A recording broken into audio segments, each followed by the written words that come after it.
13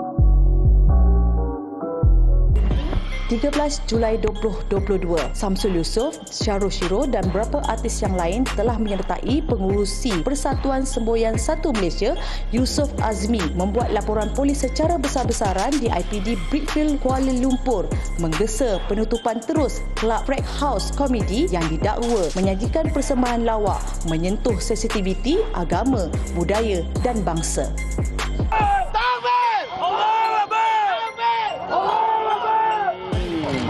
Kita berhimpun pada hari ini tidak lain tidak bukan adalah untuk kita menyatukan orang Melayu, orang Islam yang di mana terkesan dengan tularnya beberapa video, bukan satu video, banyak video berkaitan dengan seorang individu yang bernama Rizal selaku pemilik kelab komedi tersebut yang di mana membuka ruang kepada menjadi tempat untuk stand up comedian untuk membahaskan ataupun mempermainkan tentang bangsa Melayu dan Islam. Dan saya difahamkan bukan saja melibatkan bangsa Melayu dan Islam, ada juga agama-agama lain yang diperkotak-katikkan di dalam komedi tersebut. Dia cuma apa yang menyebabkan saya dan juga sahabat saya datang ke IPD Brickfield ini untuk membuat satu laporan polis dan bersama dengan rakan-rakan NGO yang lain yang terlibat, ada daripada pelbagai NGO lah. Tuan-tuan pun kenal lah ini semua.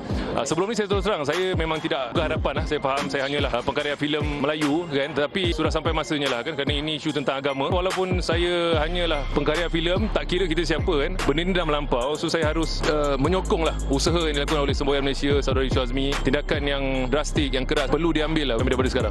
Pada awalnya tentang isu ni saya tidak begitu tahu sangat apakah isu sebenarnya. Yang saya tahu tentang video itulah, saya juga tak bersetuju dengan apa lawak yang dibuatnya itu. Sebagai Islam akan jadi marah. Tapi untuk pada awalnya untuk menutup terus tu, saya kata Islam kita tak kejam kan. Kita masih boleh berbicara. Tapi setelah saya diberitahu rupanya saudara Rizal itu dia juga adalah salah seorang owner di tempat tersebut dan rupanya bukan kali pertama Islam itu dijadikan bahan lawak di dalam jenakanya. Jadi kalau itulah faktanya, sudah sahih, sudah tentulah saya rasa saya menyokong kuatlah untuk menutup premis itulah. Lillahi ta'ala, saya datang hari ini bukan kerana atas kepentingan mana-mana parti politik ke apa ke, tak. Saya datang hanya, saya katakan tadi, saya hanya sebagai seorang Muslim lah. Saya dah sebelum ini dah banyak kali saya nak datang bersama-sama memperjuangkan isu yang sensitif, yang menyentuh agama Islam, yang mungkin menghina agama Islam, menghina Rasulullah apa. So mungkin saya rasa belum sampai masanya, tapi hari ini saya terpanggil, sangat-sangat terpanggil lah. Bukan kerana filem Mat Kilau, bukan kerana apa pun. Saya hanya seorang Muslim yang menentang perkara ini. Marah, ya saya marah. Tapi pendekatan kita secara baik, kita berbincang apa yang perlu dilakukan seperti menutup premis itu harus dilakukan, kerana kalau tidak benda akan jadi barah dalam masyarakat, dalam negara kita.